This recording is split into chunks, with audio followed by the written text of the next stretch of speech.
नमस्कार दोस्तों, कैसे हैं आप सब। दोस्तों, पिछले वीडियोस में हमने पॉलीग्राफ, नार्को और ब्रेन मैपिंग टेस्ट के बारे में विस्तार से बात की है और ये भी बताया कि इन टेस्ट की लीगली कितनी वैल्यू है और इनको बतौर एविडेंस सबमिट किया जा सकता है या नहीं किया जा सकता। अगर नहीं देखा तो नीचे डिस्क्रिप्शन में लिंक डाल रखा है, वहां से जाकर आप देख सकते हैं। आज की इस वीडियो में हम बात करेंगे कि क्या पॉलीग्राफ, ब्रेन मैपिंग या नार्को जैसे टेस्ट को आने वाले समय में एडमिसेबल बना देना चाहिए या लीगलाइज कर देना चाहिए। आखिर कैसे होनी चाहिए हमारी भविष्य की जो कानून व्यवस्था है वो। आइए कोशिश करते हैं इसका उत्तर ढूंढने की। आप लोग अपनी राय नीचे कमेंट बॉक्स में भी दे सकते हैं और कमेंट करके जरूर बताइएगा। आप लोगों ने लॉ कमीशन का नाम सुना है। लॉ कमीशन एक ग्रुप होता है जिसको हम आयोग बोलते हैं, जो लॉ मिनिस्ट्री बनाती है। इस ग्रुप में लीगल एक्सपर्ट्स की एक टीम होती है जिसका काम ये देखना होता है कि कौन कौन से कानून ऐसे हैं जिनमें कोई कमी है या समय के हिसाब से जनहित में किन किन कानूनों में बदलाव होना चाहिए या फिर कोई नया कानून बनाना हो, तो ऐसे मामलों में वो कमेटी देखती है। जो कानून बनाने चाहिए उन पर जनता से वो राय लेते हैं, उनका पूरा ड्राफ्ट बनाना और उसके बाद उसे संसद से पास करवाना। बेसिकली लॉ कमीशन का काम रिकमेंडेशन देने तक का होता है, उसके बाद उस पर अमल लॉ मिनिस्ट्री करती है। बात यह है कि ये जो सारा टेस्ट वाला सिस्टम है ये लॉ कमीशन द्वारा ऑपरेट किया जाना चाहिए। लॉ कमीशन को इन सारे एस्पेक्ट्स पर विचार करना चाहिए। अगर बात इन टेस्ट को लेकर कंपलसरी करने की आती है तो आम तौर पर सभी यही कहेंगे कि कंपलसरी नहीं होना चाहिए। लेकिन एक बात समझिए, यहाँ केवल आम आदमी के अधिकारों का ही मामला नहीं है, बल्कि हमें यह भी समझना होगा कि अगर कोई खतरनाक व्यक्ति इन चीजों का फायदा उठाकर बच जाता है और वापस समाज का हिस्सा बन जाता है तो वो और लोगों के लिए भी खतरा बन जाएगा। बेशक राइट टू प्राइवेसी है, लेकिन इसके लिए किसी के राइट टू लाइफ या जीवन के अधिकार को खत्म नहीं किया जा सकता। सन 1970 का एक केस का एग्जाम्पल लेते हैं, Amrit Singh versus state of Punjab. बड़ा खराब केस था जिसमें 7 साल की बच्ची का रेप और मर्डर हुआ था। दूसरी क्लास में पढ़ती थी वो बच्ची। आरोपी का नाम अमृत सिंह था। बच्ची खून से सनी हुई थी जब उसकी मृत्यु हुई, लेकिन उस बच्ची के हाथ में कुछ बाल थे। उन बालों से लेकर यह माना गया कि जब उसका रेप हुआ तो उसने कसकर पकड़ लिए होंगे और वो बाल टूटकर उस बच्ची के हाथ में ही रह गए। जब उस व्यक्ति के बाल का सैंपल लेकर डीएनए मैच किया जाना था, उस व्यक्ति ने कहा कि आर्टिकल 20 के क्लोज 3 के तहत मैं अपने बाल का नमूना देने के लिए बाध्य नहीं हूं, जिसके कारण अदालत उसके बाल का नमूना नहीं ले पाई। मामला सुप्रीम कोर्ट गया, लेकिन सुप्रीम कोर्ट भी इस मामले में कुछ नहीं कर पाया। सोचकर देखिए कि ये कितनी गलत बात है। क्या आप चाहेंगे कि ऐसा व्यक्ति बच जाए और वापस आकर हमारे समाज के बीच रहने लग जाए? कितना सुरक्षित महसूस करेंगे आप अपने परिवार और अपने बच्चों के लिए? ये भी गलत बात है ना कि कानून का सहारा लेकर बड़े बड़े अपराधी छूट जाएं।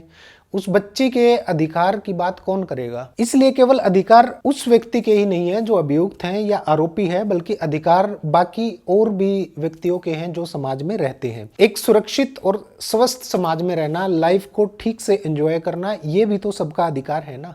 इन सभी अधिकारों की रक्षा के लिए एक बैलेंस बनाना पड़ता है। जनरली इन टेस्ट का कंपल्शन नहीं होना चाहिए, ठीक बात है, लेकिन कुछ मामले ऐसे हो सकते हैं जिनमें कंपल्शन किया जा सकता है, जैसे बेहद गंभीर किस्म के अपराधों में जिनको हम हीनियस या सीरियस क्राइम मानते हैं, जैसे रेप, गैंग रेप या मर्डर जैसे केसेस, या कोई आतंकवाद का मामला है। इन केसेस में भी ऐसा नहीं होना चाहिए कि किसी की कंप्लेंट आई और उठा के उसको लगा दिया लाइन में। सीरियस क्राइम के मामलों में प्राइमरी इन्वेस्टिगेशन रिपोर्ट को जज स्टडी करे, इसको प्राइम फेसी बोलते हैं। तो उसमें साबित हो रहा है या नहीं हो रहा है, और अगर वो प्राइमा फेसी साबित हो रहा है तो जज के पास ये राइट होना चाहिए कि वो ऐसे केसेस में ऑर्डर दे सके कि ऐसे व्यक्ति का टेस्ट करवाने का, और उन टेस्ट में ब्रेन मैपिंग टॉप प्रायोरिटी पे होना चाहिए, क्योंकि उसमें धोखा नहीं दिया जा सकता और रिस्क फैक्टर तो कोई है ही नहीं उसके अंदर। मान सकते हैं पॉलीग्राफ में झूठ बोला जा सकता है, या नार्को में चांस है कि हजारों लाखों में कोई एक ऐसा केस हो जाए जिसमें किसी की जान पर बन पाए या कोई ऐसा रिस्क आए, लेकिन ब्रेन मैपिंग में ये सब संभावनाएं खत्म हो जाती हैं। इसलिए ब्रेन मैपिंग जैसे टेस्ट को कंपलसरी करना चाहिए।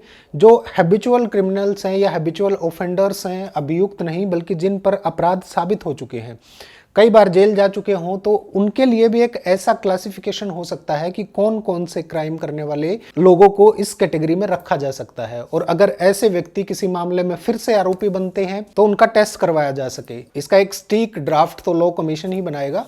हम केवल अपने स्तर पर संभावनाएं तलाश रहे हैं कि हमारे विचार में ऐसा होना चाहिए। दूसरी बात पर आते हैं कि क्या इन टेस्ट की रिपोर्ट को एडमिसेबल मान लेना चाहिए। किसी ने नार्को के नशे में बताया, हाँ मैंने खून किया है।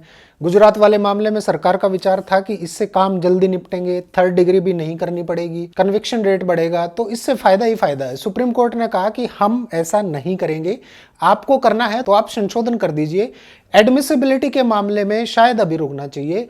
अभी इंडियन एविडेंस एक्ट के सेक्शन 27 में इतनी तो व्यवस्था की गई है कि अभी इनको कंटिन्यू किया जा सकता है। हाँ, आगे चलकर कुछ साल बाद BEOS या ब्रेन मैपिंग जैसी तकनीक का एक नेक्स्ट लेवल पर पहुंच जाए अगर, तो इनको कंसीडर किया जा सकता है। फंक्शनल MRI एक टेस्ट होता है, वो शुरू कर दिया है आजकल, और हो सकता है 25-30 साल बाद ब्रेन के भी ऐसे ही स्कैन होने लगे कि कुछ कहने की जरूरत ही ना पड़े और ना ही किसी प्रकार का कोई रिस्क हो। एक बात और बता दूं मैं कि आजकल अमेरिका में पॉलीग्राफ टेस्ट का यूज पब्लिक लेवल पर भी हो रहा है। एम्प्लॉयमेंट या सेना या इंटेलिजेंस जैसी नौकरियों के लिए पॉलीग्राफ टेस्ट किया जाने लगा। ब्रिटेन की यूनिवर्सिटी ऑफ कैंट ने अपने रिसर्च में कहा है कि अभियुक्तों पर प्रयोग हो ना हो, लेकिन जो अपराधी जेल में हैं या पैरोल पर हैं, उनका अगर टाइमली पॉलीग्राफ टेस्ट होता रहे तो कम से कम ये पता लगाया जा सकता है कि उनके सुधरने की स्पीड कितनी है, संभावना कितनी है, या फिर से वो किसी ऐसी एक्टिविटी को अंजाम देने वाले हैं। टेस्ट करके क्यों ना हम अपराध होने से पहले ही रोक दें। मैं केवल उन व्यक्तियों की बात कर रहा हूं जिनके बारे में जजेस को ये लगे कि हाँ, इनको चेक करना जरूरी है ताकि समाज में